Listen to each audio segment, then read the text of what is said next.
On the news today, DOE takes over DOS. Directorate of Emissaries takes over Directorate of States. Women protest against presence of soldiers in Abia. Say children are afraid to enter school. Guys, once again, you're welcome. Welcome to this channel. Please, guys, I would like you guys to share. I want you to share. Let this information go far and wide. Please share, like, and comment. I want you to get to as many people as possible. Please share and comment. Women has protested against the presence of soldiers in Abia community and revealed that children are afraid to enter schools. Women numbering hundreds, the Abia local government area of Abia State, have stormed the streets to protest against the occupation and presence of Nigerian soldiers in their community. According to Sahara reporters, the soldiers have been in the community for 1 month. In the protests that took place on Wednesday, according to a video obtained by Sahara reporters, the grievances are hinged on the fact that their children cannot go to school. They also allege that the soldiers rape women in the area and commit other crimes in the community. The reporter who filmed the event noted that the militarization of Igbo land is not the best solution to problems in Nigeria, as the women marched out in their numbers. The reporter stated, Ohofia women protesting that the army has occupied their territory for a long time, preventing their children from going to school, raping and creating antisocial problems in the community. The atrocities in Ohofia caused by the occupation of the army is becoming unbearable. Hundreds of women protest, insisting that the soldiers must leave their community and their children must go back to school. For over a month, their children could not go to school because of the army occupation that has taken over the community. He noted that no other region in the country was taken over by military personnel as it is in the southeast. In fact, militarization of Igbo community is an obvious case of intimidation by the federal government. You don't deserve this in other parts of this country. Why must it be Igbo land in particular, or Ohofia? Why should soldiers occupy the entire community for nothing? Is that the best way to keep this peace? The royal fathers have been appealing to get these soldiers out of the community, and their children must go back to school. You know, the issue here is most of you do not understand that the Nigerian government does not view the Igbo people as part of Nigeria. In their mind, the Igbo is a part of Nigeria that is not part of Nigeria. That is why whatever federal government is doing that has to do with development, they don't give Igbo any part of it. The last time they shared money, none was given to the Igbo, to the Eastern region. Whatever development the government is planning, they don't always include the Igbo. And wherever they sense that you people want to stand up and speak, they'll send the military.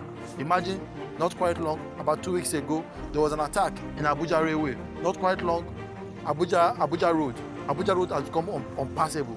Kidnappers everywhere, kidnapping people. Soldiers have not been deployed to the Abuja Road to checkmate those people. Now, the recent memo that was given by the Nigerian police is addressing some Nigerians, advising them not to be going to the north, that the north is no longer safe, that if you are going to north, you should have shoe, you should have a knife, you should learn how to shoot gun, just in case you're able to pick any gun and you can be able to defend yourself. You can imagine the stupidity in that memo. On my next news report, I'm going to read out the memo to my listeners. It is so pathetic. The north has become so unbearable that all northerners are fleeing from their home. But yet, the whole soldiers and military forces are in the east.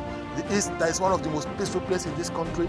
If not recently, that there are some little cases here and there of unknown gunmen, which these unknown gunmen are not the Igbos. These are sponsored people from the government. It has been proven times and again.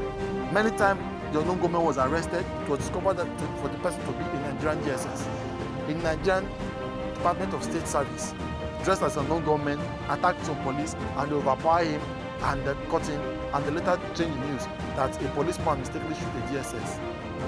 A lot of evil is going on in this country, and the whole thing is targeted at the Eastern region. Bear in mind, when we talk about the Eastern region, the Igbos alone will not be the only one to suffer it. Even the Niger Delta still are included. The Nigerian government does not wish for any form of development to come in the East.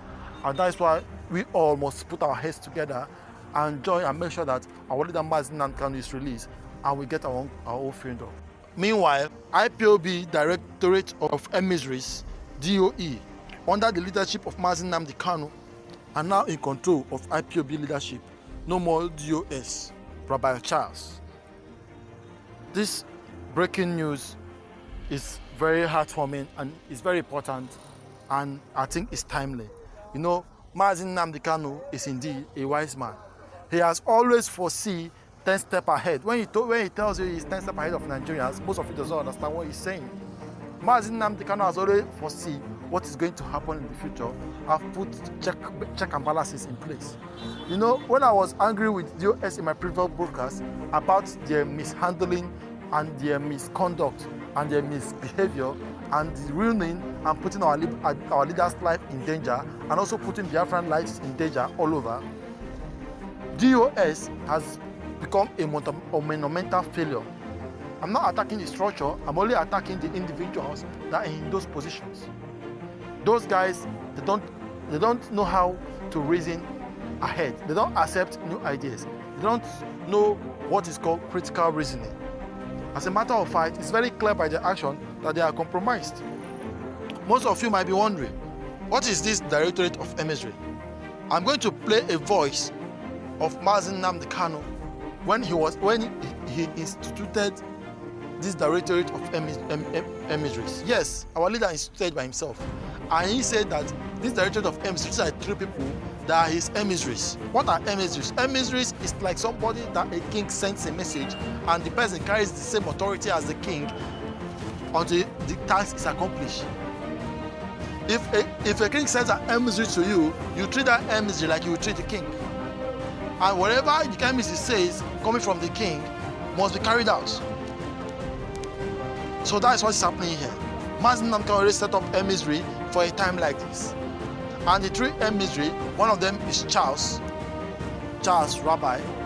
The other one is Madam Oyibo, and the 3rd woman. You hear her name. So please guys, listen to the audio.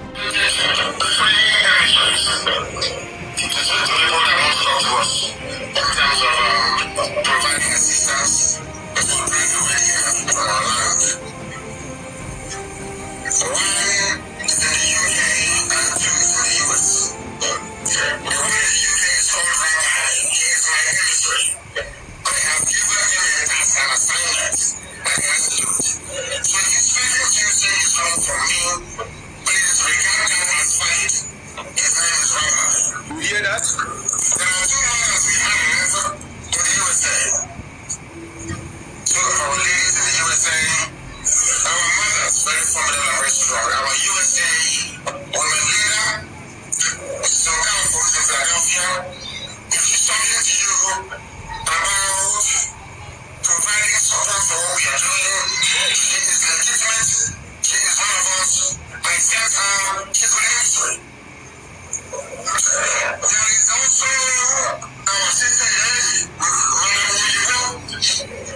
Did you guys hear that?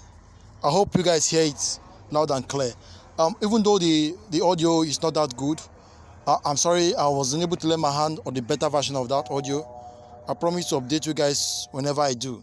But at least you could hear that these are the only 3 emissaries that I have in the whole world. I will advise you guys to rewind and hear it again, because it is very important. Directorate of Emissaries are independent people, that they are not under the control of DOS. Just like ESN is independent from DOS, ESN have their commander, ESN have their authority. There is also an intelligence unit that is independent of DOS. So there are a lot of groups that are under IPOP that is reported to Mazi Nnamdi Kanu directly. and not DOS.